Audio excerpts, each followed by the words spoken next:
J'ai la mâchoire qui craque, je ne sais pas quoi faire. J'aimerais bien que 3, 2, 1 santé vienne m'aider. Bonjour, bonjour. Je reprends la chanson de Jeanne Moreau, la belle chanson de Jeanne Moreau, pour vous expliquer aujourd'hui les problèmes qui peuvent arriver au niveau de ce qu'on appelle l'articulation temporomandibulaire. C'est l'articulation ici entre la mâchoire supérieure, qui fait partie du crâne, et la mandibule inférieure. Effectivement, ces deux éléments s'articulent ici, au niveau de ce qu'on appelle l'articulation temporomandibulaire. C'est vraiment quelque chose qui vient s'emboîter la partie basse et elle est bien maintenue, bien sûr par tous les ligaments et les muscles au niveau de la mâchoire, mais surtout aussi par un petit ménisque qui est de chaque côté qui permet la congruence entre les deux surfaces articulaires.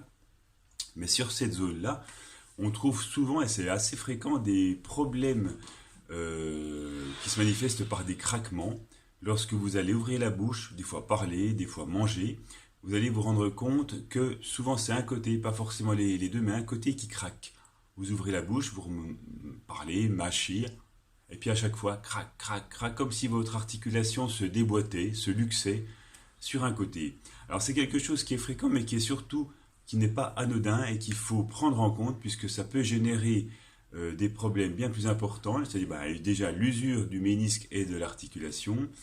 Et ça peut générer également donc des douleurs dentaires, des douleurs oculaires à l'arrière de l'œil. Ça peut également générer donc des acouphènes, des bruits parasites au niveau de l'oreille et également des maux de tête. Pourquoi tout ça? Parce qu'au niveau de cette zone mandibulaire, il y a énormément de nerfs cervicaux et une atteinte, un dysfonctionnement au niveau de cette articulation peut générer donc des contractures musculaires au niveau de tous les muscles très puissants de la mâchoire et donc comprimer certains nerfs et entraîner donc des douleurs, un inconfort vraiment qui peut être ciblé au niveau cervical mais aussi tout au niveau de la partie supérieure du crâne. Alors c'est une articulation qui est simple dans sa mécanique mais complexe dans son fonctionnement. Pourquoi? Parce qu'intervient bien sûr l'articulation elle-même mais aussi de nombreux muscles.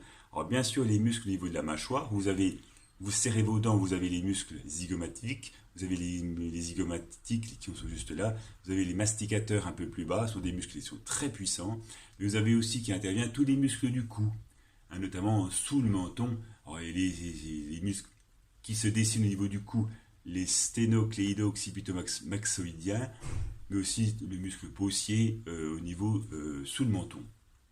Alors cette articulation, pourquoi des fois elle craque? Elle peut craquer parce que on a une asymétrie de placement au niveau de la tête et au niveau des cervicales.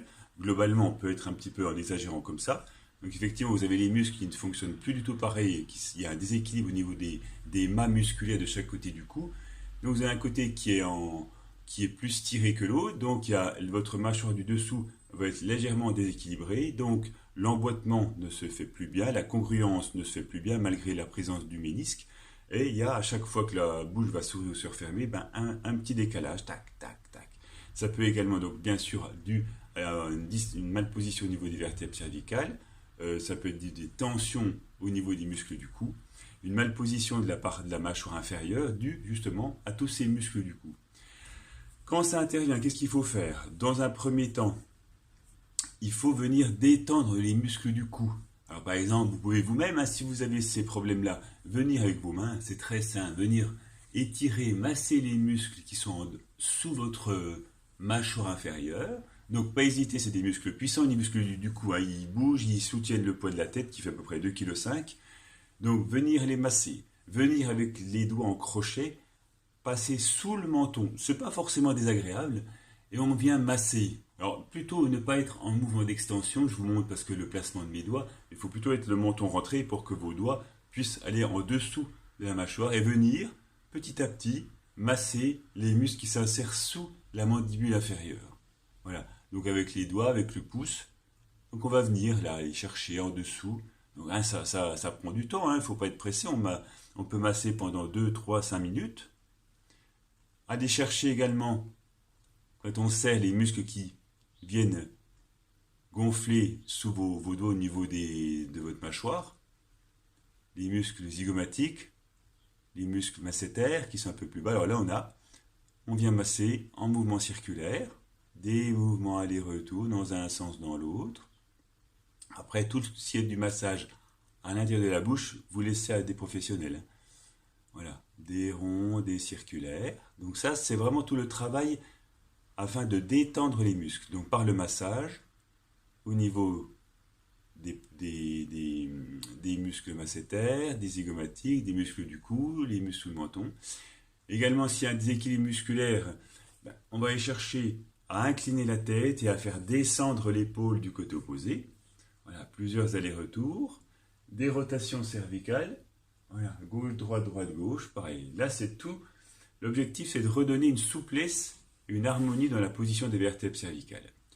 Ensuite, au niveau du travail spécifique que vous pouvez réaliser chez vous, au niveau donc de l'articulation ici temporomandibulaire, c'est uniquement des mouvements d'ouverture-fermeture de votre bouche. Donc c'est la mâchoire du dessous qui va bouger, hein, la tête au-dessus ne va pas pouvoir bouger. Vous mettez votre poing sous votre menton et tout doucement, vous appliquez une petite résistance à l'ouverture de votre mâchoire. Voilà. Si jamais dans ce mouvement, vous sentez donc le craquement, voilà, soit vous réduisez un petit peu votre pression au niveau de votre poing, ou vous allez jusqu'au moment où ça va craquer, et vous relâchez tout doucement. Voilà. Voilà. J'ouvre contre la résistance de mon poing, et je freine également la fermeture de la bouche. Voilà. Alors ça, 10 fois à faire. Ensuite, vous allez travailler la mobilité de votre mâchoire du dessous par rapport à celle du dessus, en faisant avancer la partie inférieure, c'est-à-dire les dents du dessous vont passer en avant par rapport aux dents du dessus, c'est-à-dire c'est ça. Voilà, de profil.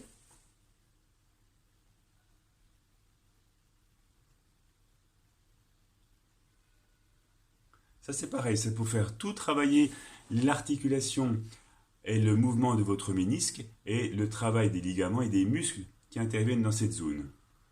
Alors on a vu qu'il y avait 10 mouvements à faire. Pareil, 10 mouvements où vous emmenez votre mâchoire du dessous en avant par rapport à celle du dessus.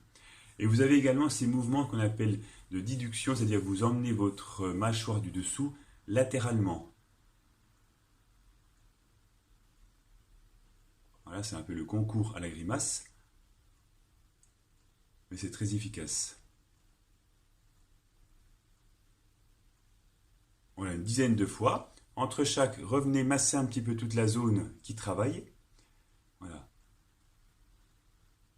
Et vous répétez ces exercices plusieurs fois, hein, bien 3, 4, 5 séries, tous les jours, plusieurs fois par jour, au moins 2 ou 3 fois par jour. Mieux vaut faire des petites séries, mais surtout les répéter dans la journée. Donc si on revoit, il y a l'ouverture, contre-résistance du poing, vous avez l'avancée de la mâchoire du dessous, et vous avez les mouvements latéraux,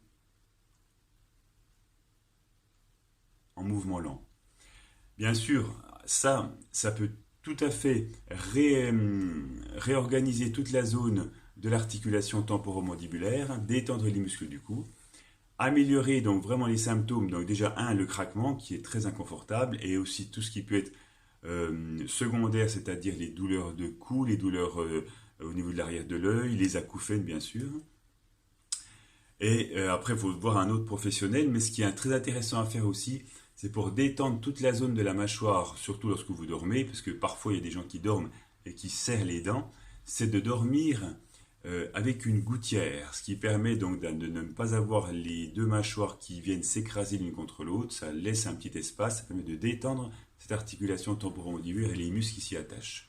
La gouttière, bien sûr, c'est à voir avec votre professionnel de santé, professionnel dentaire, pour qu'il fasse vraiment une empreinte de vos dents pour que cette gouttière soit la plus adaptée à votre morphologie dentaire. Voilà, alors ces exercices sont très importants, vous allez voir c'est assez particulier à faire parce que c'est pas souvent que la mâchoire du dessous travaille seule, mais ça apporte vraiment une liberté, un confort au niveau de l'articulation et vous allez pouvoir après déjà parfois mieux parler pour ouvrir la bouche au maximum et surtout pouvoir manger, par exemple les pommes, choses comme ça, pour ouvrir la bouche au maximum, voilà, sans qu'il y ait de craquement. Lorsque vous mangez, par exemple, si vous avez des difficultés pour ouvrir, ne pas hésiter à, lorsque vous ouvrez la bouche, aller chercher une légère extension cervicale. Voilà, on ouvre et on fait l'extension cervicale pour gagner en amplitude. 1, 2, 1 et 2. Voilà. Eh bien écoutez, réalisez tous ces petits exercices, surtout si vous avez tous ces problèmes au cas de l'articulation temporomandibulaire. Et on se retrouve bientôt pour une autre vidéo. Merci à vous. À bientôt.